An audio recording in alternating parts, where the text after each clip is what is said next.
Assalomu alaykum aziz yurtdoshlarimiz. Bugungi podkastimizning sonida bizda ajoyib insonni taklif qilganmiz va bugungi podkastimiz ayol kishini qanday qilib biznesda yuqori cho'qqilarga erishishi mumkinligi haqida bo'lib o'tadi. Ismim Yulduz Hojinazarova, Ayka kompaniyasining asoschisi hisoblanaman. Bugungi mehmonimiz Dilara Shavkatovna farm sohasida 10 yildan ortiq o'z biznesini qurib kelayotgan inson hisoblanadi va u inson haqida bugun juda ham qiziq ma'lumotlarni biz bilib olishimiz mumkin. Dilara Shavkatovna, o'zingiz haqingizda ozgina informatsiya bersangiz. Assalomu alaykum. Taklif uchun rahmat, Yulduzxon. Kelganingiz uchun rahmat sizga. O'zimni tanishishga kelsak, men Akbarova Dilyora. Tibbiyot fanlar nomzodi. Toshkent meditsina akademiyasini bitirganman. 2003-yildan beri farmatsevtik biznesga a'zo bo'lib, hozirgi kunda Czech Farm Alliance kompaniyasini asoschisiman va 13 yildan beri boshqarayotgan kompaniyamdan keyingi pog'onam bu ilmiy ta'lim markazini asoschisi bo'ldim 2 yildan beri. Hozirgi kunda ilmiy ta'lim markazini rahbari, asoschisiman. Aynan farmatsevtika направлениясida. Bu значит sizda ikkinchi направление hisoblanadi, to'g'rimi? Birinchi Albatta. kompaniyangizdan tashqari. Ha, albatta.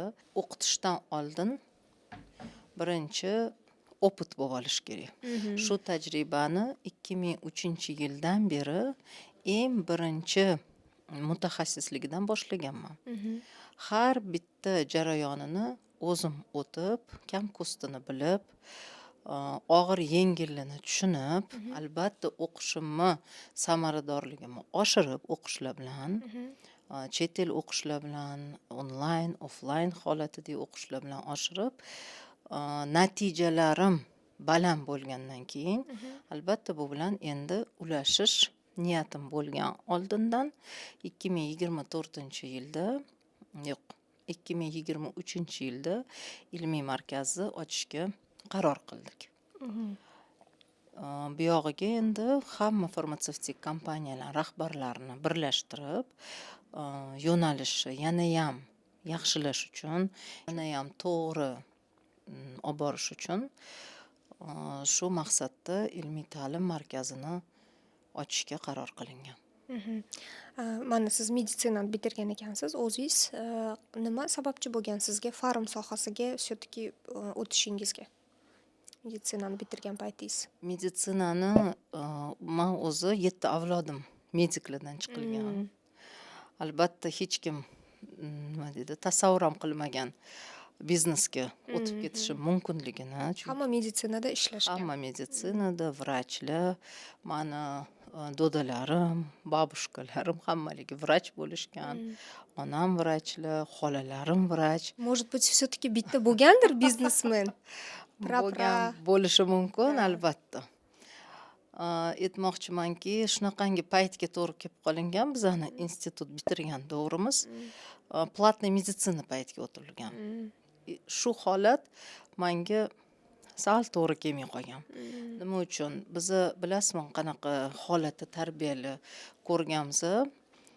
Mahallada bitta doktor bo'lgan. Shu ham mana, например, babushkam yo dedushkam bo'lishgan. Qanaqa ularga nisbatan obro' e'tibor katta bo'lgan o'sha payt. Platniy meditsinaga o'tilgandan keyin bu narsa sag'al nima deydi? Ongi nimasi buzilgan. Bu balki tibbiy to'g'ri holatdir. Chunki kommersiy meditsinaga o'tilgandan keyin albatta bu kelib chiqiladigan normal holat, последствия deyiladi-yu, xuddi shunaqa narsadir balki. Lekin meni ichki muhitimga bu narsa to'g'ri keldi. Qabul qila olmagansiz. Albatta. Keyin bu sferaga o'tish qaror Keyin o'ylasam, shu sferaga o'tishga o'sha payt anchadan beri taklif tushgan, lekin onamlar xursand bo'lmaganlar bu taklifimga. Yo'q, bizda o'zgarishlar doktor har doim bo'lishing shunaqa qabul kerak, qilinadi-da. san vrach bo'lishing kerak, kandidat nauk bo'lishing kerak. Kandidat nauk bo'laman, yaxshi doktor bo'laman, lekin mana shunda o'zimni urintirib ko'rmoqchiman deb o'zim 2003-yilda amerikanskiy kompaniya Pfizer bo'lgan tibbiy vakil bo'lib ishga Pfizerda kirganman. boshlagansiz. Pfizerdan Медицинский представитель bo'lib boshlagansiz. Vau, вообще. meditsinskiy Значит, siz har bitta etapni bilasiz hozir. har bitta etapidan o'zim o'tib, kam kostini ko'rib, undan keyin yana EBV farmada ishlaganman, onkologik направлениясida. 1 yildan keyin EBV farmani dunyoda 2-o'rinda u payt turgan Novartis farmaga vikup bo'lgan. EBVni onkologiyasini sotib olgan Novartis Shvetsariyada. Keyin biz avtomatически shvetsarskiy kompaniyaga o'tib qolganmiz, avstriyskiy kompaniyada. EBV farmada onkologiyani yuritganman как product manager, как field force manager. Keyin shvetsarskiy kompaniyada business unit manager, head of oncology bo'lganman. То есть har bitta pog'onada o'zimni 22 yil ekan o'pitingiz. Bitta qiziq savol beraman sizga, hozirgi yoshlarimizga juda qiziq. Bu o'sha 2003-yildagi tibbiy vakil, ya'ni meditsinskiy представительlar bilan 2024-25-yildagi tibbiy vakillarni solishtirganda qanaqa raznisalarni bizga aytib bera olasiz? Eng такой qiziqlarini. Oldin qanaqa bo'lishgan, hozirgilar qanaqa? Oldingi meditsinskiy представительlar 2003-yilda bu juda populyarniy направление bo'lmagan. Chunki men shunaqaga ketyapman desam, mani ko'pchilik vrachlar, o'rtoqlarim, nima deydi, birga ishlaydigan kollegalarim mani tushunishmagan. Lekin nima отличительная особенность deyilganda, например, терпеливость. Oldingida. Sabrli bo'lishgan. Sabrli bo'lishgan. Birinchidan o'rganishga sabrli bo'lishgan. Ilm olishga, praktikada buni qo'llashga, natija bo'lmasa yana bir urinib ko'rishga, natijagacha yetib borishga. O'sha paytda hozirgi payt bilan taqqoslansa, albatta muhitdan boshqacha bo'lgan. Muhit nimada boshqacha bo'lganki, buncha ko'p количество kadr kerak bo'lmagan. Kompaniyalar ko'p bo'lmagan soni. Konkurensiya unaqa kuchli bo'lmagan. Shuning uchun sabr nimasi ham shundan kelib chiqadi. Boshqa boradigan joyi ham sanoqli bo'lgan. Hozirgi kunda boradigan joyi ko'p. No, da, возможно, ishini topib ketadi. Lekin o'zida tarbiyalanish bo'lish kerak narsadan hozirgi meditsinskiy представительlar quruq olyapti. Nima uchun? O'rganib, qiyinchilikni yengib o'tishi bu bizani nima desa bo'ladi? Vujudimizda qabul qilingan narsa. Bu bo'lishi shart. Bo'lmasam odamzod o'smaydi. Odamzod nima uchun kelgan? O'sish uchun kelgan. Yengib o'tish kerak o'sha narsa. Albatta. Hozirgilar bitta qiyinchiligiga bir oy ishlaydi, keldi. U boshqa joyda xuddi shu vaziyatda ishlab ketaveradi.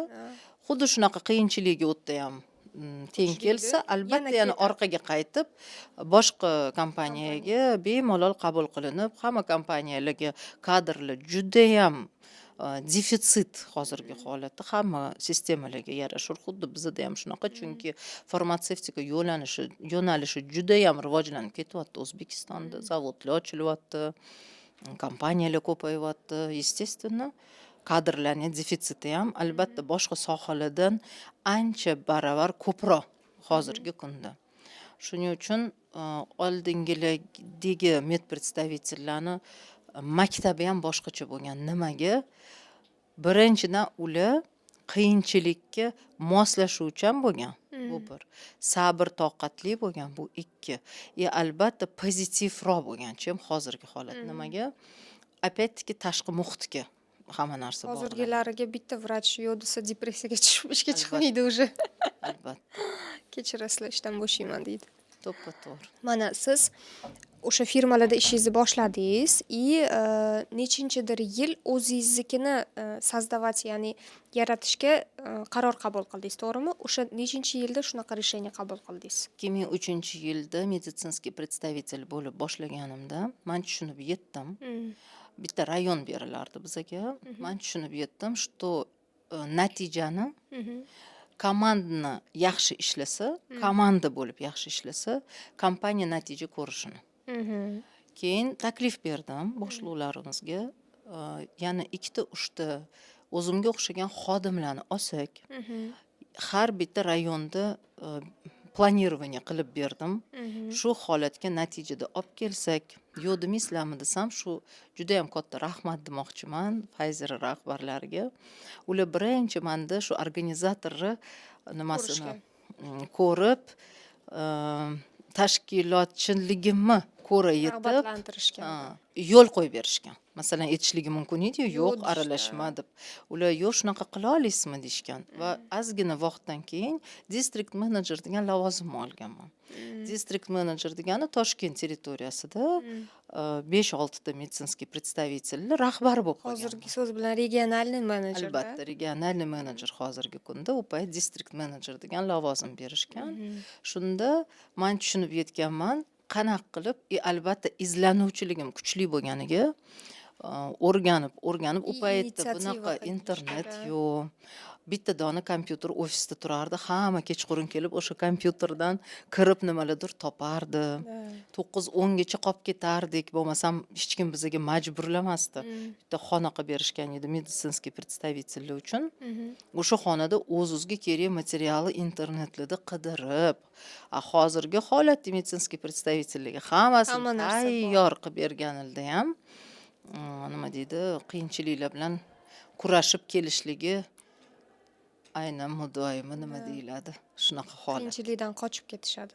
Qiyinchilik bilan bilasizmi, kurashgisi kelmaydi. Bu albatta o'zligini ham aybi emasdir. Опять-таки tashqi muhit, окружающая sreda bunda aybdor deb o'ylayman. Zamon hozirgi juda ham yengil informatsiya dostupi, juda ham yengil ishga joylashish, ish ko'pligi. Поэтому ular ham balki aybdor emasdir, chunki hamma hech kim ayblamayapti, meditsinskiy представительlar deb qo'yaylik. Да, albatta. Медицинский представитель bu eng главный фундамент компании. Я тоже всегда хардам shunaqa Я считаю, что это самый главный фундамент компании. Лицо компании. Лицо компании. Kompaniyani rынок bilan tanishtiradigan inson bu медицинский представитель. Albatta o'shanda tushunib yetib, o'rganib 9 yil Pfizerda ishlagan bo'lsam, keyin EBV farmaga o'tilgan. Pfizer shu payt O'zbekistonda деятельностini to'xtatgani uchun hammamiz har xil kompaniyaga ketganmiz. EBV farmada уже как produkt, как field ishlashni boshlaganman. Bitta yo'nalishi boshqarish bo'lgani uchun meditsinskiy представитель qo'limda bo'lgan. O'shanda tushunib yetganman bu должностni kam kostini. Buni izlashni boshlaganman. Keyin Novartisga borganimda katta kollektivda ishlashni o'rganganman. O'tda уже endi крупная, большая kompaniya bo'lgan, ko'p meditsinskiy представительlar bo'lgan, nima deydi, byurokratический normalari kuchli bo'lgan. O'tlarni hamma kam kostini tushunib olib, o'zimga o'shani niyat qilganman. Bu 2010-yillarni aytyapman. 10-yil. 2010-yilda men har gal o'rtoqlarim bilan o'tirsak, hamma doktorlar, farm kompaniyaga ko'p o'rtog'imni tortganman. O'tirsam, я создам компанию цветочек deb yurardim. Почему цветочек desa, niyat qilganman. Har bitta kompaniyadan minusini ko'rdim, plusini ko'rdim. Minusini olib tashlab, plusini kompaniyamga kiritaman. Shu pluslarni развивать qilaman. Yana ham chiroyli ishchilar shu kompaniyada xohlab ishlashini majbur emas. Xohlab ishlashini xohlaydigan kompaniya yarataman deb 2010-yilda niyat qilgan edim. Ham albatta niyatga yarashur Alloh o'zi yordam beradi degandek, nima deydi? Shunaqa nima ham tushib qolgan, предложение tushib qolgan. Internetda chiqqan, glava kompaniya qidirilyapti deb, britanskiya kompaniya bo'lgan. Rezyumeyimni yuborsam hech javob kelmagan. Aytamadim, mana настойчивость. Да, настойчивость juda katta. Tirishqoqlik, настойчивость, izlanuvchi bu bizani sohani eng birinchi kerakli bo'lgan kачество. Undan keyin qolgan. Mana birinchi bo'lib shular kerak. Eslayman, o'sha payt rezyume yubordim, javob yo'q. Yana poyladim, yo'q. 2 kun o'tdi, 3 kun o'tdi. Oxiri boshqatdan ochdim nimani, предложениясini, nimani, объявлениясini. Telefonini topdim. Telefon qildim, chet el nomer edi. Telefon qilib, "Man Dilora Akbarovaman, да, я вас слушаю. Man sizlarga rezyume yuboruvdim. Да, может быть, mana ko'rishmaganam. Ko'p endi odam yuborgandi rezyume. Keyin ana ko'rdingizmi mani rezyumemni desam, "Ну, может, ko'rgandirman" deyapti. Qani mani javobimni deysizmi? Keyin, nimaga menga telefon qilmayapsizlar deyapman. Nima biza sizga telefon qilishimiz kerak deyapti. Sizlar mani rezyumemni ko'rib turib, menga telefon qilmadinglarmi deyapman. А там в шоке, за трубкой в шоке. А почему мы вам должны Kim ekan позвонить? bu inson deyishgan keyin. Давайте вы тогда найдите мое резюме desam, сейчас подождите deb qidirdi. Посмотрите, пожалуйста, мое резюме dedim. Вот таким же тоном. Yana bir marta ko'ringlar deysizmi? Keyin, хорошо, мы вам перезвоним deyishdi. Trubkani qo'ydim, soat 7 kechqurun edi. Ertalab 10 da telefonimga звонок. Мы прилетаем такого-то числа и хотим поговорить. Voy, endi o'sha payt vohmam o'zim. Otelda собеседование bo'lgan. Qanaqa hayajon bo'lganmi? Hayajon shunaqangi kuchli bo'lgan. Ya'ni u kiyimni kiysam, yo'q bu bo'lmaydi. Bu kiyimni kiysam, yo'q bu ham bo'lmaydi. Hamma ikkita uchta o'rtog'imni chaqirib olganman. Как будет вот endi men обычный menejerdan glavaga, как бы u payt endi mani yoshim uchun bu nonsens holat edi. Necha yosh bo'lgansiz shunda? 2010 yil, 76-yil tug'ilganman. Necha yosh bo'lganman shunda? 34 yosh bo'lganman. 34 года 34. стать главой представительства фармацевтической компании британского королевства, это нонсенс был для Узбекистана в те времена. Hamma rukovodителlar, glavalar yosh katta, tajribasi katta, bir 40 dan 50 dan oshgan insonlar bo'lishganda, hammasi o'ta hurmatli. Bunaqa yoshlar praktически bo'lmagan. Shuni isboti nima bo'lgan? Otelga Tatada собеседование bo'lgan. Biznes komnatasida kirsam 40 tadan oshuv nimalar o'tirishibdi, soискатель. Mandakan kandidatlar o'tirishibdi. Hammasi qari. Hammasi yoshi katta. Даже o'zimizning Pfizerdan bo'lgan insonlar o'tirishibdi. Yoshi katta ancha mendan, tushunasizmi? То есть bir omad kelib, niyatimga yarashur, shunaqa menga bir nima deydi, mo'jiza qilib men o'tganman shu собеседованияdan. Bilasizmi, hozir gapingizni eshitib, ko'p hozir mana spikerlar chiqib ketgan-ku, Instagramda, YouTube'da ko'pchilik mo'jiza, omadi kelgan prosta ili mo'jiza bo'lib shu ishga kirib qolgan degan narsani ko'p aytishadi. No, aslida siz o'sha mo'jiza ili omadni kelishiga shu darajada tayyorlangansizki, что siz uni olgansizda. Siz rezyumengizni yuborgansiz, prosta o'tirmagansiz, telefon qilgansiz, qaradinglarmi, yana qaranglar degansiz. Keyin уже mo'jiza kelgan sizga. Собеседованием shunaqa bir og'ir o'tgan. Tanishlarga aytib bersam, yaqinlarga aytib berganman endi. Shunaqangi endi har xil psixologik taraflarni men tayyor bo'lmaganman bunaqa собеседованиеga, albatta, hech qachon o'tmaganman ham. Shunaqa psixologik holatlarga kirgizishardi. Meni jahlim chiqqandek reaksiyamni ko'rishni boshlashdi. Uni meni pastga urgani bilan meni jahlim chiqishini ko'rishdi. Yo'q, unaqa emas, men bunaqa qilib gapirishlarimni, ko'zlarim qanaqa yonyapti, bu ishni eplay olishimdanmi, yo'q eplolmasligimdanmi. 1,5 soatdan gaplashganimdan keyin men tushunib yetdim, naverni meni olishmaydi bular dedim. 1,5 soat gaplashdingiz. 1,5 soat gaplashganman. Точно olishadi unda. Endi men ham o'pitim bo'lmaganda, bilmayman. Что bilmaganman, что 1,5 soat men bilan gaplashishdi. Значит, они заинтересовались, потому что они психологически meni judayam nimamni pastga tushirib, meni reaksiyalarimni ko'rishni boshlashdi. Chunki o'pitim rezyumeda bor. Ozgina ikkita savol bilan o'pitim borligini tushunyapti, lekin meni odamlarni eplay olaydimi, nima yuk ko'tara olaydimi rahbari yukini, shu taraflarimni ko'rishni boshlashgan. И men qaraganimda, по-моему, men o'tmadim все-таки собеседованиеdan. Терять нечего dedim. И уже yaqinlashayotganda menga qaranglar dedim. С вами или без вас я все равно стану главой представительства dedim. Dedingizmi? Lekin vaqti kelsa, mani otimni eslab qolinglar dedim. Man Diliyora Akbarovaman dedim. Mani natijalarimni ko'rganinglarda qarab o'tib ketasizlar. Voy, shu qiz menga собеседованиеga kelgan edi deb. Shunda Shu darajada jahlingizni shunda chiqarishganmisiz? точка qo'yib, spasibo deb o'rnimdan tursam, собеседование qilayotgan inson turib, mani ana shubada borgan edim, kiyg'izib qo'yishga ushlab turibdi. По-моему, все-таки o'tdim dedim. Oxirida. Bekor u ishni qilmasdi, eshigicha kuzatib qo'yishdi.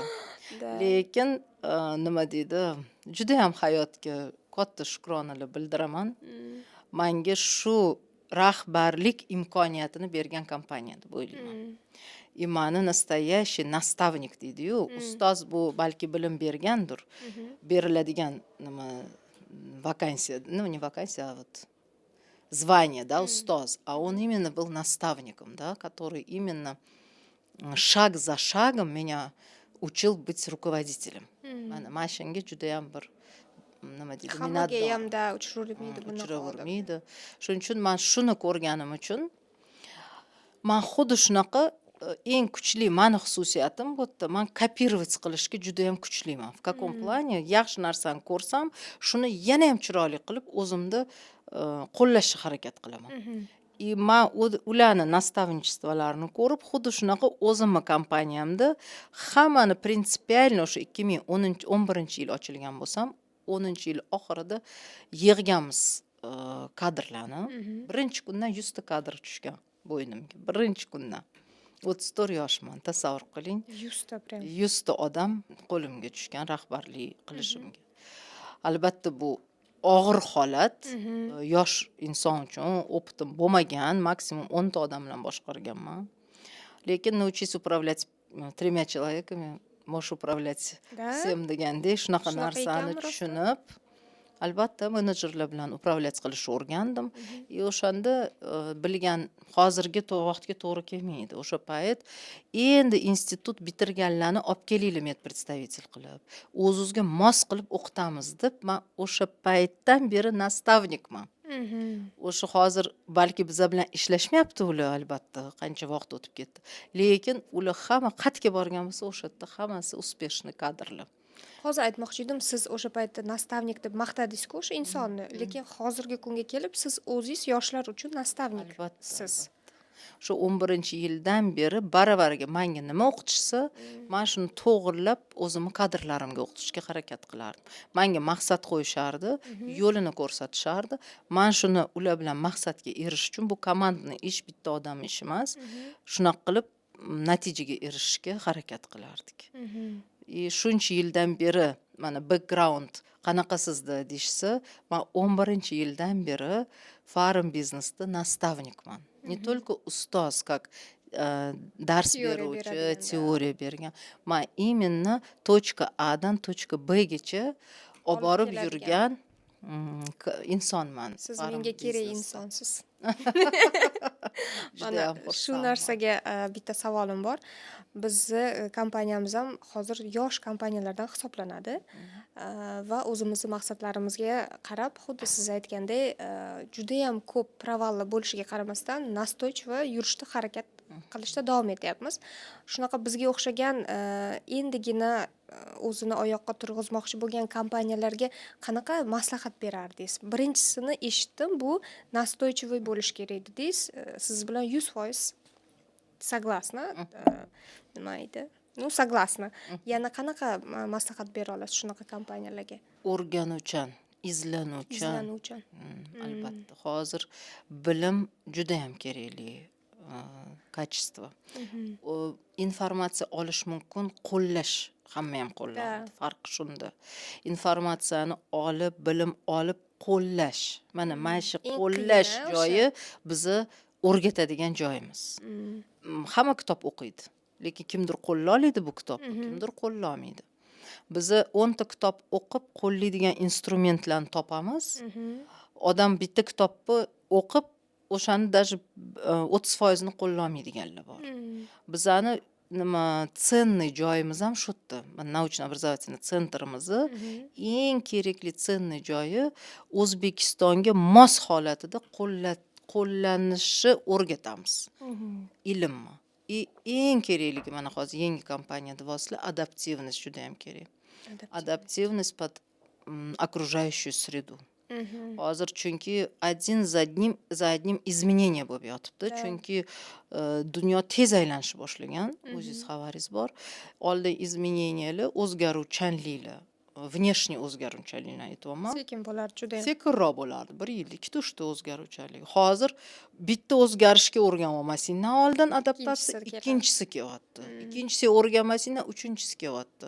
Bu albatta stressga ustойчивый bo'lish kerak. Buni stress qilib qabul ham qilish kerak emas. Oldingi paytda buni stress qilib qabul qilardik. Hozirgi paytda buni normalni qabul qilib, yana bitta qiyinchilik, bundan o'tib o'tishim kerak. Hamma o'tyapti. Yana dalish ketish kerak. Yana ketaverish kerak, albatta. Shunisi juda ham bir важный holat. Любой biznesda, bu faqat farma biznesda demayman, bu любой biznesda hozirgi butun dunyoda bo'layotgan holat. Shuning uchun adaptivность hozir birinchi o'rinda, скорость ikkinchi o'rinda, настойчивость и ilm izlanuvchanlik. Albatta.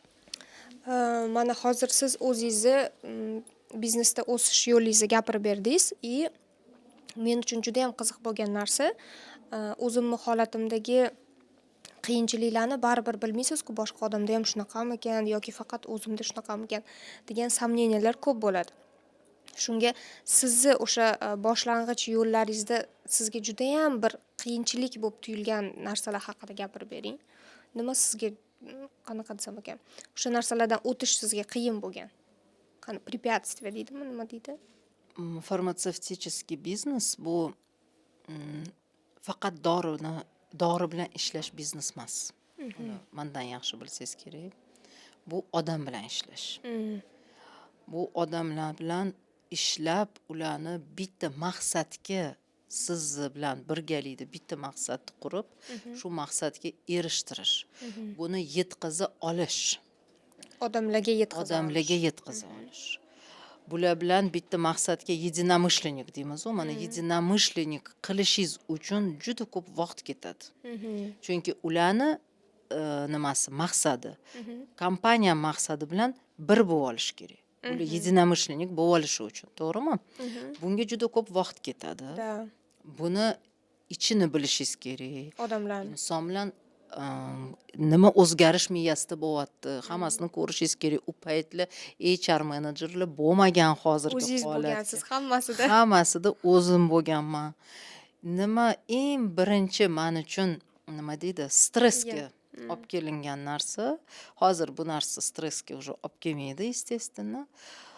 Shuncha joningni kuydirib, bularni yaxshi bo'lishi, yaxshi ishlab, yaxshi maqsadiga erishib olish uchun ketkazgan kuchingda bular teskari qarab, shuncha vaqt ishlab, shu yerdan suv ichib, shu yerdan как бы kolodetsga tuplab ketganida o'sha juda menga katta stress bo'lgan, chunki men bunaqa opit ko'rmaganman o'zim. O'zim hech kimga unaqa qilmaganman. Ham hech kimni albatta u payt yosh bo'lganimda kutmaganman ham. Birinchisi o'shanda bo'lgan. Bilasizmi, как я воспринимала? Orqamga pichoq uradi, как будто и o'shatidan ranadan qon oqib turganga o'xshardi. Shunaqalardan rosa ko'p bo'lgan. 100 ta odam tasavvur qiling.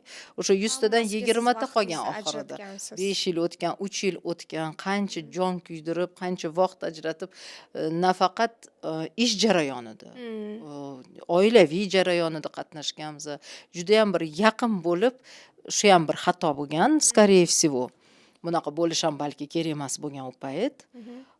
No, endi opitiz bo'lmagan, qo'lingizdan kelganini qilganmiz endi. Hammamiz bitta oila bo'lib. Siz aytgandek bitta selga olib mishlennik bo'lib olishi uchun siz bilan bir xil nafas olish kerak-da bu insonlar. Eng qiyin ish shu bo'lgan. Men duxovni qilib olishim mumkin edi. Keyin buni fizический подтвержденияsi bo'lish kerak edi-da, ularning natijasida. Albatta ustidan ishlayverardik, shans berardik, yana birga qo'lidan ushlab ishlardik. Mana shunaqa holatlardan keyin nima deydi? teskari noto'g'ri ish bo'lganda birinchisida o'shanda juda ham bir hayron qoldim. Reaksiya ham bermaganman особо. Tashqi ko'rinishimda balki bilinmagandir. Больно Ichki было. ko'rinishimda это было для меня очень больно o'sha payt. Потом я поняла, что это норма.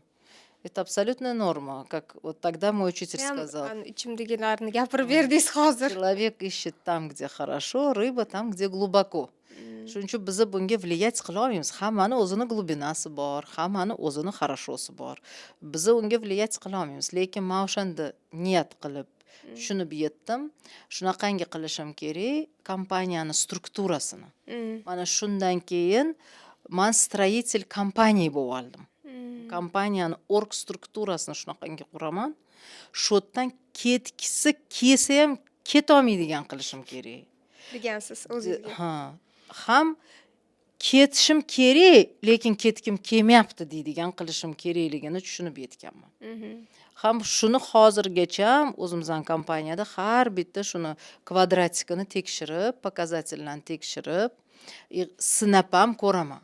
Qani nimadir bo'lsa ketarmikan, yo'q, men bu yerdan ketishga xohlamayman, men bu yerdagi kollektivni topa olmayman, men bu yerdagi mehrni boshqa kompaniyada topa olmayman, men bu yerdagi kачествоni topa olmayman degan hamma taraflarini to'g'irlashga hozirgacha, ya'ni keyingi yillarda ham qilishga harakat qilamiz.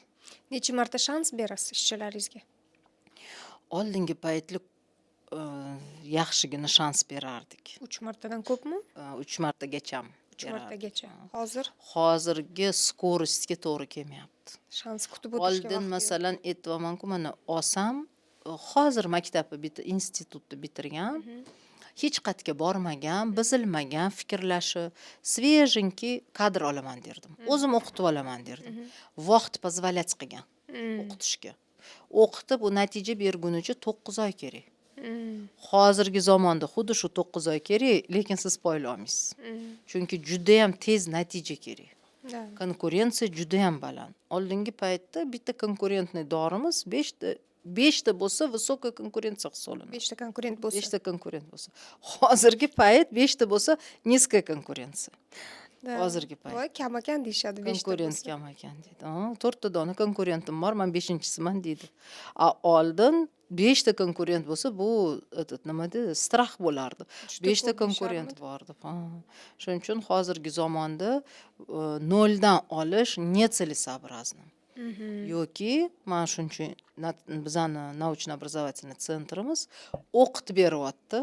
O'qib keyin uni qo'llashga yetib kelgandan keyin hech bo'lmasa 9 oy emas, 3-4 oyda natija berishni boshladi. Hech bo'lmasa shotini osonlikcha natijaga erishishini yo'lini qilishni qaror qildim. Boshida kompaniyani ochgan paytimda xuddi boyagi gapingiz to'g'risi открытие bo'ldi, chunki ko'p meditsinskiy представительlarni ko'rganimdan keyin boshqa kompaniyadan kelgan meditsinskiy представительlar o'zini bagaji bilan kelar ekanda, o'zini ustanovkalari bor, qanaqadir bu o'xshaydi, bu o'xshamaydi degan fikrlarni bildirishni boshlaydi.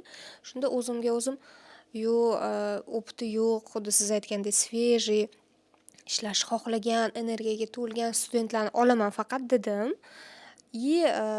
Bitta shunaqa qizni hozirgacha kutib prям qoldirdim, qolganiga terpetib qila olmadim to'g'risi.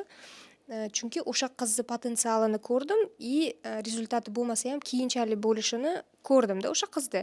Lekin siz aytganingizdek, agar hamma meditsinskiy представительlarni shunaqa qoldiradigan bo'lsam, u plyusga chiqa olmas ekan kompaniya, juda qiyin narsa ekan. Boshqa kompaniyadan o'sha opit bilan kelgan meditsinskiy представительlarni qanaqadir o'zingizga yo'nalishingizga, savolishingizga ham baribir vaqt ketib qoladi-da. Bilasizmi, hozirgi zamonda meditsinskiy представитель bir pasda oldingi ustanovkasidan отказ qilib yangi ustanovkaga moslashib ketyapti. U oldingi zamonda представитель eski ustanovkasida qanday bo'lsa qoturardi. Ular как раз таки bo'ldi, bunaqa emasmi, bunaqa qilib juda gibki bo'lishgan. Shuning uchun hech qo'rqmang, lучше с опытом hozir olgan yaxshi. Chunki yoki o'qitishga jo'natish kerak. Sizga. Chunki boshqa yo'q, chunki hozircha birinchi и единственный в Узбекистане, кто обучает фармацевтический professiyam. Kstati, медицинский представитель deb professiyani bizani naучно-образовательный центр Minjust, Minvuzdan utverdit qilib, hozir mehnat uzda tibbiy vakil deb bossa, tibbiy vakil bo'lib chiqib kelyapti. Oldin bu professiya bo'lmagan. Yo'q, bo'lmagan. Tibbiy vakil degan bo'lmagan. Sizga demak hamma медицинский представительlar rahmat deyish kerak. Albatta, bu ham bitta subjedinitsa нашей государственной sistemi bo'lib oldi tibbiy vakil bo'lib. Shuning uchun korxonalardan ularni haydash, korxonalarda ularni kirgizmaslik mumkin emas. Ular такой же профессияni egasi. Медицинский представитель — это утвержденная нашим государством профессия, который очень важен в цепочке фармацевтического бизнеса. Nima uchun важен? Vrachchi vazifasi diagnostika qilish. Согласны? Да. Lечение tanlash. Nima bilan? Nima bilan lечить? Nima bilan qiladi, если у них информация? Если нету выбора Да. лекарств, nima bilan davolaydi? Kinni solmaydi, tabibli qilmaydi. To'g'rimi? Да. Qiladigan ishi davolash. Diagnostikani to'g'ri qilish kerak, davolash kerak. Lekin buni cho'qqisida dori. Qanaqa dorini tanlash? Tasavvur qiling, выбор из yo'q. Bitta dona dori bor, выбор из yo'q. Tasavvur qiling. Nima uchun unda haligacha медицинский представительlarni просто mana informatsiya berib yurishga ham qarshilik ko'rsatishadi Bu noto'g'ri. государство tomonidan? Bu noto'g'ri. Agar Albatta. siz aytgandek медицинский представитель qonun bo'yicha kiritilgan, to'g'rimi, mehnatga? Albatta, mehnat uzda tibbiy vakil degan professiya bor. Da, u professiyani ishi preparat bilan tanishtirish. Tanishtirish, Da. albatta. Lekin ikkinchi tomonidan qarasangiz, ularni kirib даже informatsiya yozilgan lifletlarni berishiga ham qarshilik ko'rsatishadi. Buni hali menimcha hali bu nimaga yetib kelinmadi bizada. No, yetib kelinadi. No, albatta yetib kelinadi. Nimaga? Butun dunyoda bu bor narsa. Nima uchun bu bor narsa? Zavodlar ko'payyapti. Mana zavodlar, nechta zavod qurilyapti O'zbekistonda. Qanaqa qilib tanishtiradi dorisi bilan? Vrachlarni ham vaqtini Kim tejaydi orqali bu. tanishtiradi buni? Qanaqa qilib buni tushuntirib yetkazib oladi? Dorilarni nimasi klassifikatsiya bo'yicha o'zgarishlar bo'lib ketyapti. Kechigi dori bugungi kunga to'g'ri kelmayapti. Sxemalar lecheniya o'zgarib ketyapti.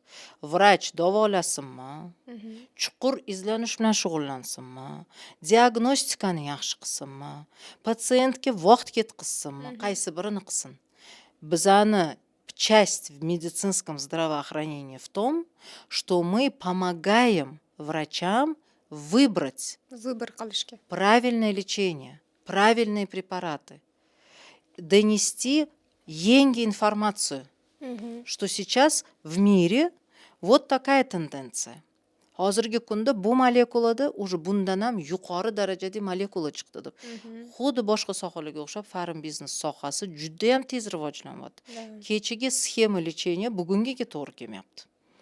Kecha hamma necha yillab davolab yurgan sxema побочный effektlari, поздний побочный effektlari chiqib kelyapti. Yangi dorilar taklif qilinyapti. Bularni hammasini informatsiyani qanday Google'da qabul qilgandek медицинский представительlar ham xuddi shunaqa с распростертыми объятиями qabul qilish kerak. Mani vaqtimni kitob o'qishda ekonom qilib beryapsan. Mani vaqtimni tanlashda ekonom qilib beryapsan. Mani vaqtimni dorini otini bilib olishda ekonom qilib beryapsan. Rahmat deb hamma здравоохранениyaning nimalari qo'llab kutib olish kerak. Qo'llash kerak bularni shu. Albatta bu yerda требование качественной doriga. И качественная информация. Качественная informatsiyaga. Качественный dori, качественный informatsiya bo'lsa, mana oxirgi har doim mana ishlab yurganimizda Pfizerdan boshlagan bo'lsam, vrachlar juda ham bizani yaxshi qabul qiladi. Chunki bizdagi informatsiya ular uchun kerak. Nima qiladi? Ular uni qidirib qatladandiram. Yangi novshestvolarni qayerdan topadi uni? Vaqti bormi bunga? Uy bilan shug'ullansinmi, bemor bilan shug'ullansinmi yoki yangi dorini qidirish bilan shug'ullansinmi? Uni keyin qayerda qo'llashgan, o'zidan o'zi yangi dorini eshitib qolsa, aptekada bormi, yo'qmi? То есть bitta медицинский представитель juda ham katta vaqtni ekonom qilib berib, yana ham patsient uchun effektiv holat qilib beryapti.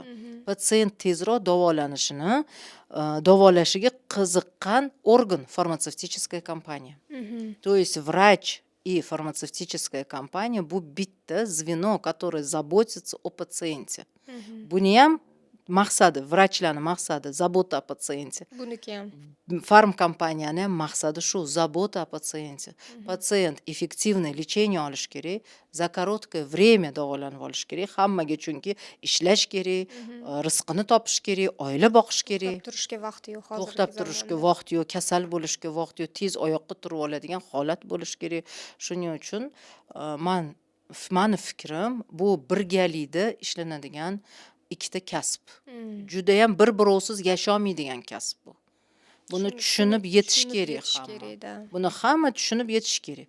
Bularni качественный визит bo'lsa, качественная информация. Кто такой медицинский представитель фактически? Он тот, кто распространяет информацию о лекарственном средстве, об актуальности проблемы, о том, чтобы врач подумал, какое из решений ему применить тому или иному пациенту. Он помощник. Он помощник в выборе. Помощник врача. Помощник врача для пациента, чтобы тот эффективно получил свое лечение. Я считаю, что man har doim ishchiligim aytaman. Biz oliy kasb bilan shug'ullanamiz. Biz bemorga yordam beradigan kasb bilan shug'ullanamiz. Xuddi vrachga o'xshab.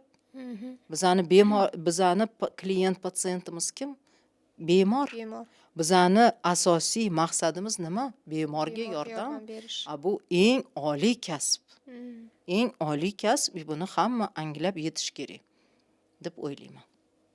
Hozirgi gaplaringizga qo'shimcha qilib o'zga o'sha farm sohasida o'zgarishlarga qaytadigan bo'lsak, bizda O'zbekistonda sezdingizmi, что лечебная медицinadan profilaktik meditsinaga o'tish simptomlarini deydimi?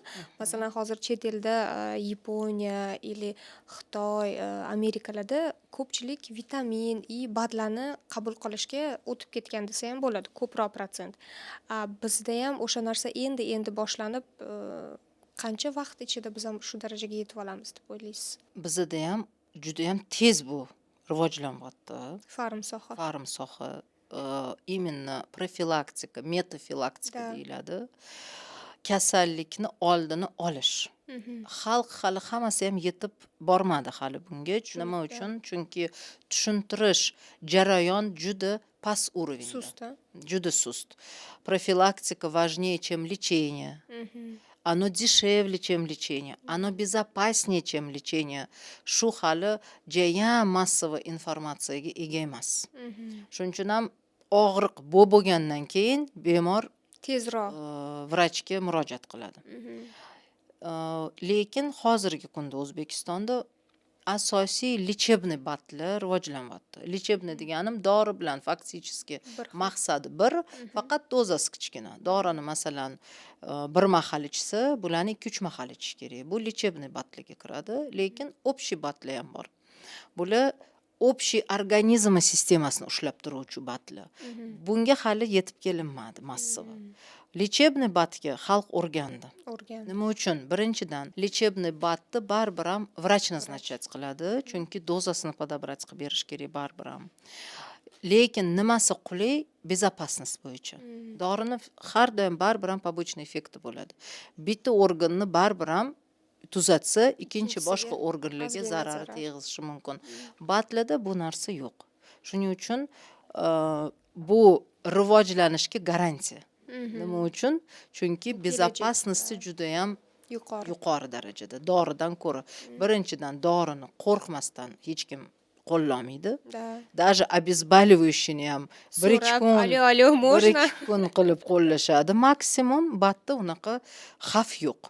Бат bu биологически активная добавка, но существуют лечебные, а есть общего профиля. Вот общий профиль у нас еще недоразвит.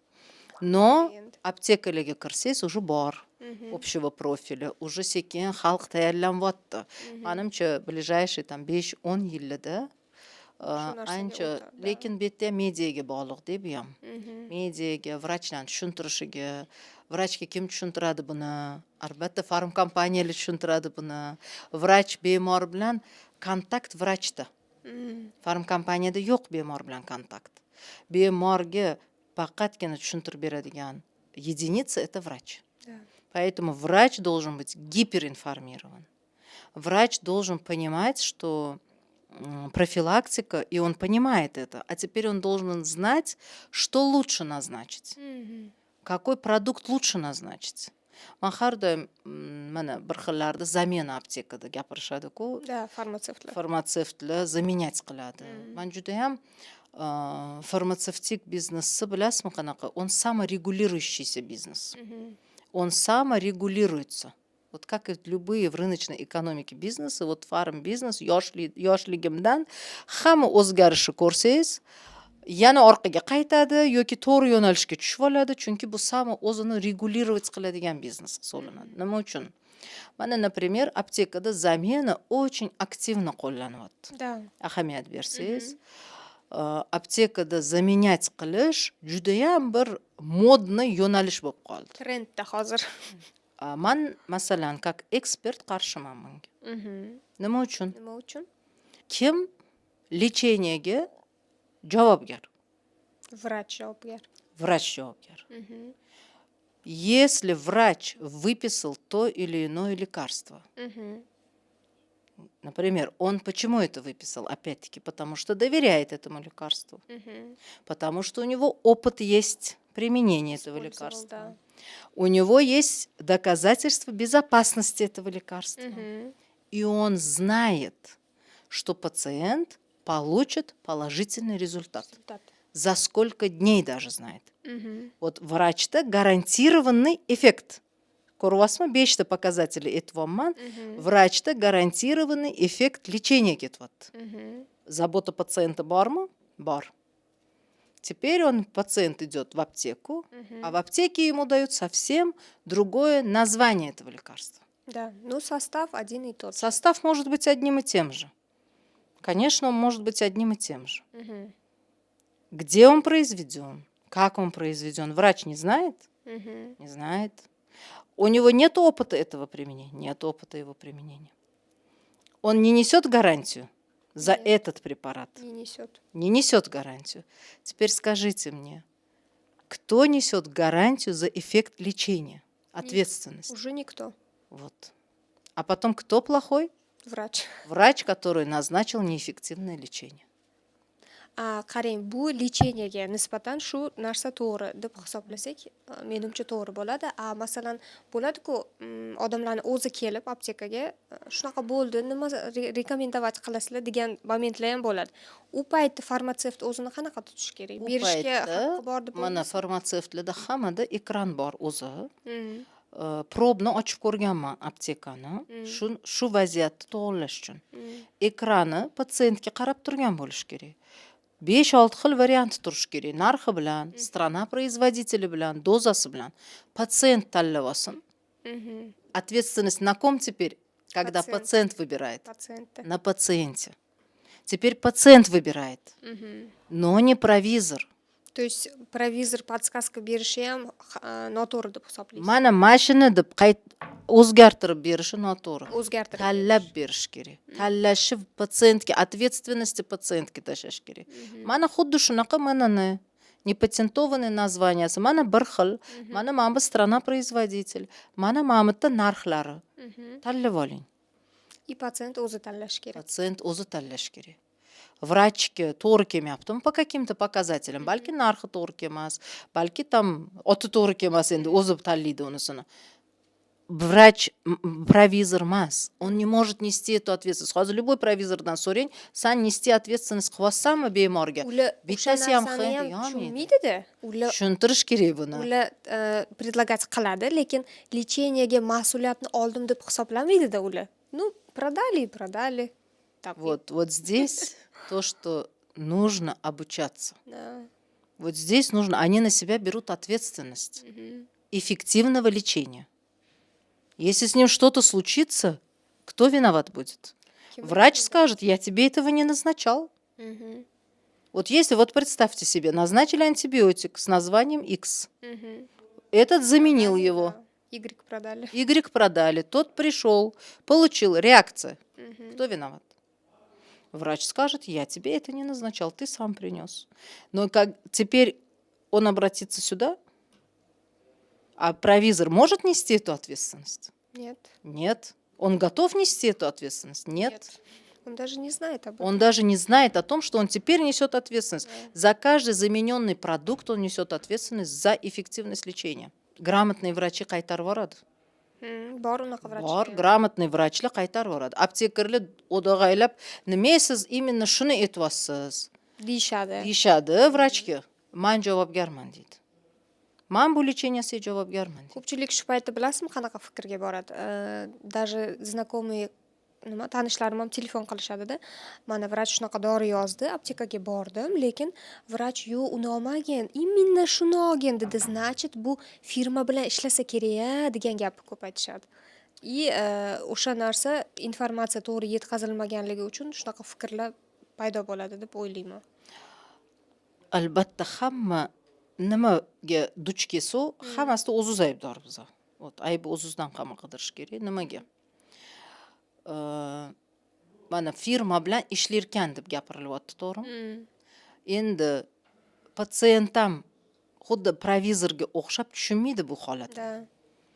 Firma bilan ishlayman degani nima degani? Soatlab bu сотрудник bilan vaqt o'tkazgan. Dorisini hamma narsasini tushunib olgan. Informatsiyani olgan. Безопасностьga qaysi vrach безопасностьga сомневаться qilayotgan dorini назначить qila oladi? Men bunaqa vrachni ko'rmaganman. Qaysi vrach men bu bilan nima bo'lishini farqi yo'q menga bu bemor bilan deydi. Hech qachon aytmaydi. Bo'lmasam oq xalatini kiymasdi u inson. Vrach bo'lmasdi bu. Vrach bo'lmasdi unda.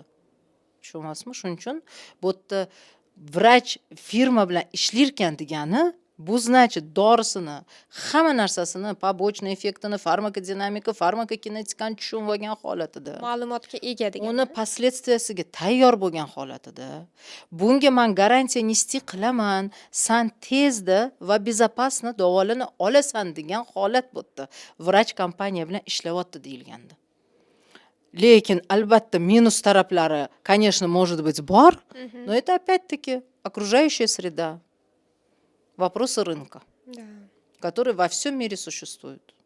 И будет И существовать. будет существовать, и это норма. Да. Это абсолютная норма. Поэтому здесь вот нужно всегда понимать, что врач в белом халате, фармкомпания, тот, кто дает и помогает выбрать правильное лечение для пациента. Я боюсь, когда нету выбора. Mana элементарно, любой инсон, bilasizmi, bor pulingga выбор yo'q bo'lsa, qanaqa страшный holat. И если фармкомпания помогает тебе увеличить выбор, любой rivojlanish vыбori ko'payishiga keladi. Hozir 4 ta dona dori bo'lganmi, hozir 25 ta dori bor. Masalan, shu kategoriyali. Tanlab olish za patsientim bo'lsin. Faqat vrach tushuntirib bersin. Nima uchun buni назначать qilyapti? Nima uchun buni emas, uni ichib ko'rish kerak? Nima uchun bu ikkitasini emas, uchinchisini qo'llab ko'rishini? Shu narsa ham menimcha berilmaydi patsientlarga, shuning uchun ham tushunmovchiliklar kelib chiqadi. Albatta, выбор должен всегда быть. Какое средство и лечение выбрать у врача должно быть, а это дает фармкомпания. И проинформировать об этом. Проинформировать об пациента. этом, конечно. А выбрать пациент из этого лечения должен пациент, но не провизор. Ни в коем случае не провизор. Иначе провизор пусть несет ответственность за лечение. Провизору o'zini juda katta vazifasi bor, bilasizmi qanaqa? Masalan, bo'g'im kasalligi bilan keldi bemor. Lechebniy dorisini yozib berdi vrach. Lekin yoniga plasterlar chiqqan, vrach xabari yo'q undan. Yoniga yangicha mayzlar chiqqan, xabari yo'q. Bezretsepturniy dori degan narsa bor. Retsepturniy bor, bezretsepturniy bor, и БАД bor. Безрецептурный БАДы рекомендуют пусть. Это дополнительное к основному лечению лекарства. Это их зона ответственности. Вот здесь они могут помочь. Ты получаешь, у тебя болезнь суставов, тебе назначили вот этот препарат, да. Вот к нему у нас есть вот такой пластырь. Лечениеni yaxshiroq. Yaxshiroq, yanayam bo'lishi. Вот у нас есть новый вот такой гель, который недавно поступил. Об этом врачи могут и не знать. Во всем мире это так работает. Buni yoniga yana mamini olishi mumkin. Masalan, virus bilan keldi. Oilangga san mamini ham olgin безрецептурныйni. Рецептурныйni заменасы для провизоров должна быть запрещена и наказываться. Bizda Нельзя. запрещено, так и так. Запрещена должна, но она активно заменяется. Да. Иначе бы провизора выборку лекарств делали бы того, что спрашивают. Polkasida boshqa analog tugamaguncha aptekar turib, bazadan dori ham zakaz qilmaydi. Bor u zaменасы deydi. Haqqi yo'q. Birinchidan bu цепочка нарушена. Vrach qabul qilish kerak emas bu dorini. Patsientga etib qo'yish kerak. Hozir senga provizor заменять qiladi, lekin ответственности men ko'taraman. Sani lечением bo'yicha ответственность на моей шее. Поэтому я рекомендую тебе именно это лекарство. Это норма, потому что он несет ответственность. Провизора, их зона ответственности. Все безрецептурные, их больше. 60% это безрецептурные лекарства и БАДы.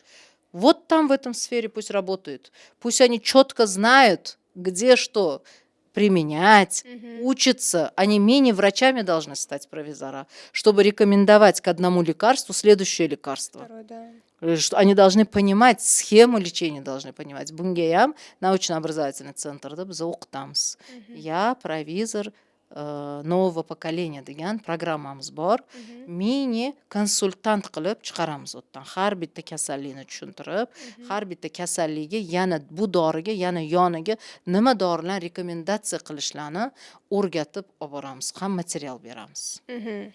Zaменani mumkin emasligini bizda hamma biladi и chet eldan kelgan juda ko'p odamlar hayron qoladi bu narsaga. Как так? Chunki ularga страшно становится, когда они видят, что они заменяют. Им страшно. А bizdagilar бесстрашный. O'shaning uchun все правильно. Надо оставить всегда выбор пациенту. Что выбирать должен пациент, но он должен понимать, что на что он меняет. Врач должен объяснить пациенту. Если ты принимаешь вот это, ожидай вот это. То есть, если ты не за 3 dня вылечишься, а за 7. Informatsiya berish kerak, mas'uliyatni lekin patsientda qoldirish kerak. Да, mas'uliyat patsientda qoladi. Вообще gaplaringiz juda yoqyapti menga. Ну, это правило, стандарт. Keyingi savolga o'tamiz. Bu ham juda ham globalniy savol. Nima uchun? Chunki bizda farm sferada yig'ilishlar bo'ladi, majlislar bo'ladi, kompaniyalarni yig'ishadi, keyin savollar berishadi. Qonunga qanaqa o'zgartirishlar kiritsa sizlarga yengillik bo'ladi deyshadi. Keyin bu qanaqadir juda ham длительный sporlashuv anusida qolib ketadi nima protsessida. Hozirgi mana 2025-yilga kelib, bizni farm sohamizni yanada rivojlantirish uchun qanaqa qonun yordam beradi deb hisoblaysiz? Qanaqadir nima novshество deydimi, yangilik kiritilsa, farm sohasi yana ham tezroq rivojlanadi. Har bitta qabul qilinadigan qonun albatta birinchi bo'lib uni natijasida kelib chiqadigan rezultat, последствия deymiz. Qonun qabul qilayotgan shaxs, masalan, predlagать qilayotgan. Qabul qilayotgan emas. Qonun predlagать qilayotgan shaxs albatta bu sohani negizidan bilib chiqqan bo'lishi kerak. Chunki har bitta qadam последствияga olib keladi. Endi mana nima deydi? Doriga alternativa yo'q. Xuddi nonga alternativa yo'q bo'lgandek, doriga alternativa yo'q. Bu yerda har bitta noto'g'ri предложение последствия для пациентов olib keladi. А здесь вопрос жизни. То есть har bitta qonun bu oxirgi цепочка baribir patsientda tugaydi. Пациент, и это его жизнь итогida. Да. То есть здесь ответственность за принятие определенных решений должны пониматься последствия. Oxirgi tochkani bilish kerak. Oxirgi tochka. Albatta go'da nimalardir oldini olaman deb yaxshilik qilamiz qilib nimalar qilinadi, qonunlar qabul qilinadi, lekin shu qonun ishlab ketgunicha, shu qonun tsepotchkasi har bittasi to'g'ri ishlab, to'g'ri natijaga olib kelgunicha uzoq vaqt o'tib ketyapti. Mana o'zingiz ham aytyapsiz, qolib ketadi, gap ustida qolib ketadi yoki oxirgacha yetib borilmaydi. boshqa tovarda alternativa bor bo'lsa, dorida alternativa yo'q. Shu payt to'g'ri bo'lgunicha u narsa yillar o'tib ketadi, oxiri qiynalayotgan tochka bu patsient. Mana shu judayam bir ответственный tarafi deb o'ylayman. Qonunlarni predlagать qilishayotganda. Shunda bir ikkita narsalar bor albatta, но buni я не знаю, как это сказать. Экспертность pasro. В этой сфере экспертность pasro. Почему? Объясню. Вот что надо улучшить в ВАСУ, не в государственных законах давайте посмотрим, что надо улучшить, а в фармкомпании, ОЗД что надо улучшить, образование надо улучшить. Надо объяснить, зачем нужен медицинский представитель, чем должен заниматься продукт-менеджер, чем должен заниматься field force менеджер, аслida. Вот тогда будет и правильное отношение к фармкомпаниям тоже, по сути. Мы забыли из-за того, что мир быстро двигается, в чем функция медицинского представителя. Понимаете? И медпредставитель сам тоже не знает, в чем его функция. Продукт-менеджер абсолютно не знает свою функцию. Абсолютно не знает свою функцию. Почему, я вам скажу? Ни один из них не обучен по стандарту. Они все обучены, в какой компании работали, вот там и обучены. А у нас стандарт есть разве? Или международный вы имеете в виду? У нас в научно-образовательном центре стандартизованное образование из школ турецкой школы, российской, украинской школы. Созданы программы по обучению медицинских представителей, продукт-менеджеров, field force менеджеров. И сейчас мы готовим программу для SEO, управляющих, кто управляет фармацевтической компанией. В прошлом году еще была серия Key Account менеджеров. В этом году мы пока не обновили эту программу. А ularni standartlari bizga qancha protsentniy соотношениеda to'g'ri keladi? Birinchi yili bizni faqat shu ularni standarti bo'yicha o'qitishni boshladik. 23-yili. 24-yilda hammasidan feedback olindi. Hamma chunki chatda savollarni yozishyapti. Ularniki bizga jam 100% to'g'ri kelmadi. Где-то 70% to'g'ri, 30% не адаптировано для Узбекистана. И в 2024 году мы адаптировали заново программу под узбекский рынок. Mentalitet bilan bog'ladingizmi? Да, под узбекский рынок, chunki hamma rынокlar har xil. Российский рынок umuman boshqa, турецкий рынок umuman boshqa, украинский рынок совсем boshqa, lekin kuchli ustozlar, farm biznes ustozlari Ukrainadan chiqqan. Shuning uchun ularni ham bilimini inkor etolmaymiz. Ularnikidan oldik, ularni programmasidan, rossiyskiy programmalarni oldik, lekin rынок to'g'ri kelmaydi bir-biriga. Shuning uchun biz O'zbekiston rынокiga to'g'rilab, Sredney Aziyaga moslashtirib programmalarni tuzdirdik. Mana hozirgi o'qitayotgan programmalarimiz juda ham effektivniy. Qattan bilyapmiz buni. Feedback от тех, кто проучился, курсантов, они могут это применять на практике. Очень хорошо могут применять на практике. И у них есть результаты. Sizni oxirgi точканgiz это все-таки результат фармкомпаний, да, to'g'rimi? Да, обязательно. Если у них есть результат, значит эффективный. Да, конечно. Эффективный кадр, который может еще обучить еще нескольких кадров в своей компании. Вот это наша цель, чтобы компании правильно работали в итоге. Почему? Потому что все равно etadiyu, rels to'g'ri qo'yilsa, albatta manzilga yetib boriladi. Да. Rels noto'g'ri qo'yilsa, qancha harakat qilma manzilga yetib borilmaydi. Poyezd qanchalik navorоченный bo'lmasin, lekin rels noto'g'ri qo'yilsa, manzilga yetib borilish qiyin bo'ladi. Shunga naучно-образовательный центр maqsadi, NOTS maqsadi relsi to'g'ri qo'yish. Relsi to'g'ri qo'ysa, maqsadga yetib boradi. Nima degani? Birinchidan прибыльный biznes bo'ladi. Процветать qiladi. Tovarlarga, yaxshi tovarlarga rынок to'lishi boshlaydi. Patsientlar качественный dorini iste'mol qilishni boshlaydi. Vrachlar qo'rqmasdan назначать qilishni boshlaydi. Hozir endi temamizdan ozgina dam olamiz. Temaga bog'liq bo'lmagan sizga bitta savol beraman. Prikolniy savol. Tasavvur qilamiz. Agar sizda shunaqa shans paydo bo'lib, bir kuningizni butun dunyo bo'yicha любой odam bilan o'tkazishingizga sizga imkoniyat berilsa, siz kimni tanlagan bo'lardingiz? Bir kun o'sha odam bilan kun davomida birga bo'lib, suhbatini olib, qanaqadir kun birga o'tkazish imkoniyati paydo bo'lsa?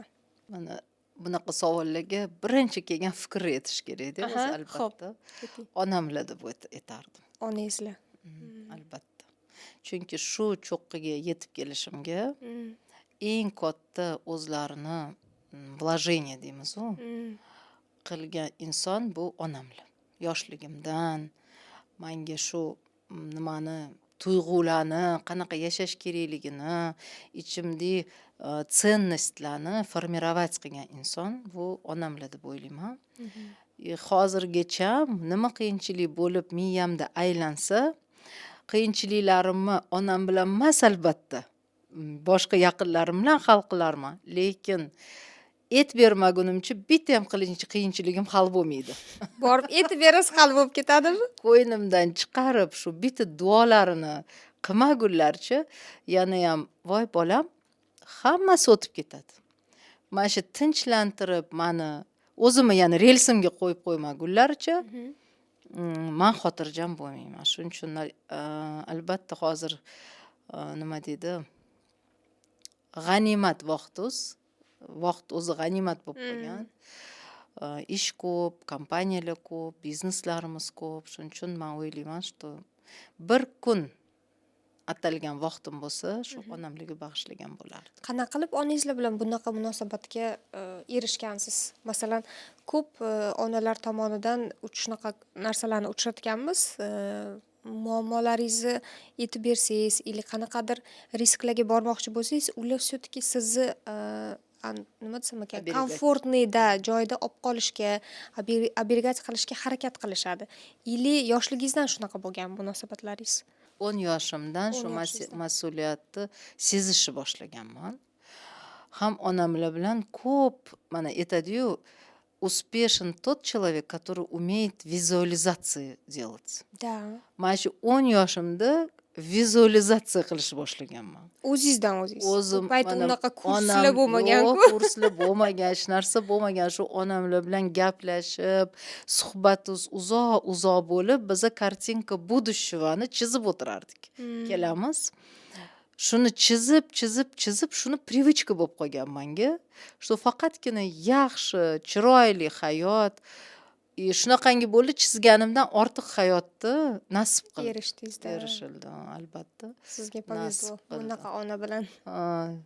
Shunga hozirgi kungacha nima bo'lsa, birinchi bo'lib baribir ham fizически yordam bermaylar albatta, yoshlari katta, lekin qalbimni, ruhimni tinchlantiruvchi, Bu самое mana главное. birpasda o'zimni relsimga mana vohmadan, nimadan to'g'irlab qo'yadigan inson onamlar bo'ladi.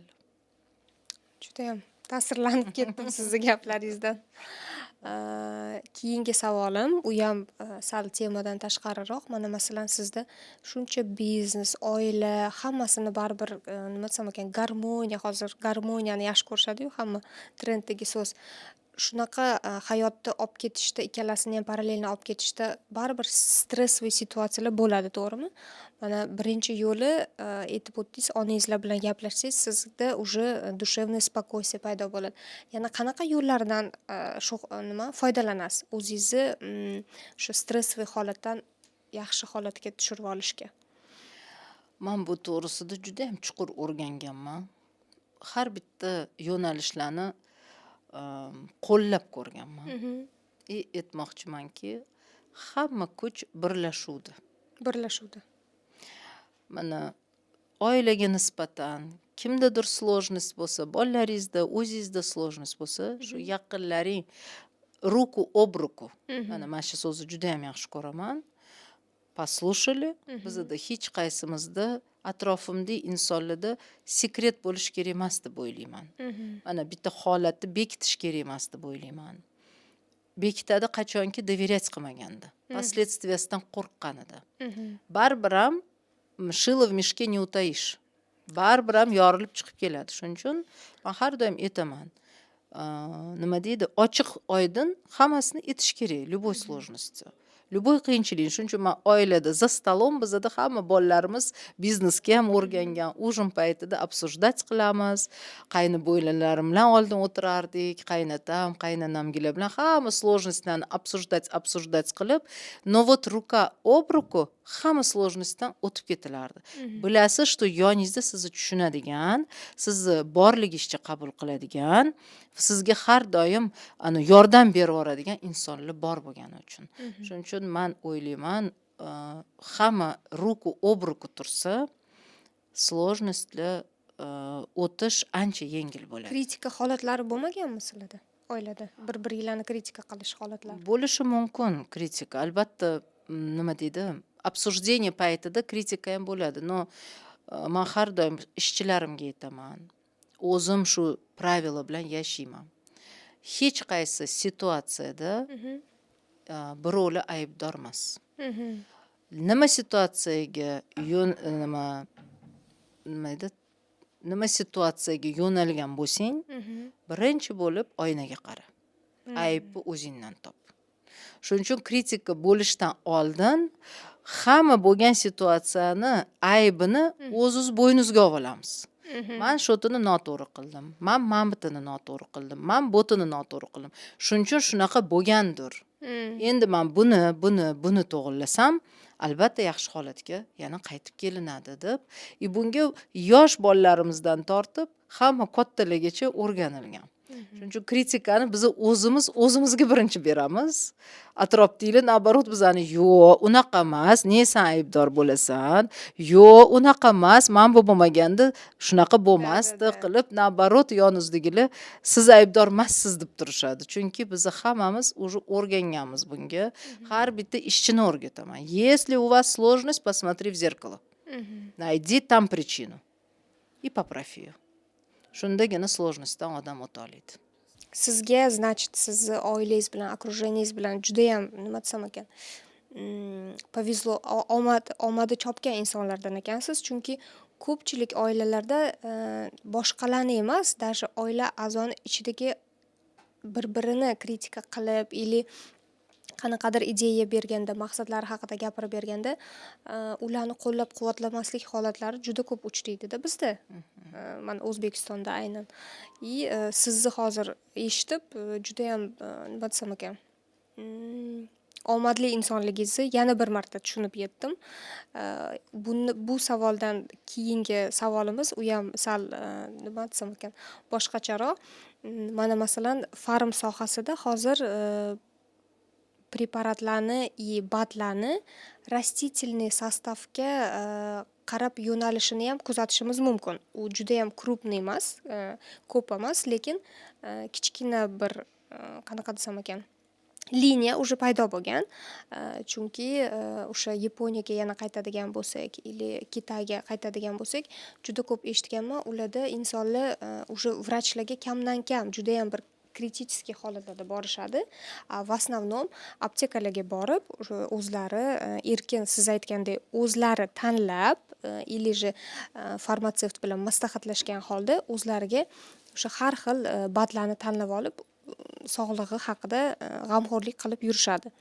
Siz qanaqa qaraysiz? Sizni o'sha именно растительный происхождениеga ega bo'lgan bat yoki lekarstvalarga sizni qarashingiz? Men juda ham ijobiy qarayman bunga. Nima uchun?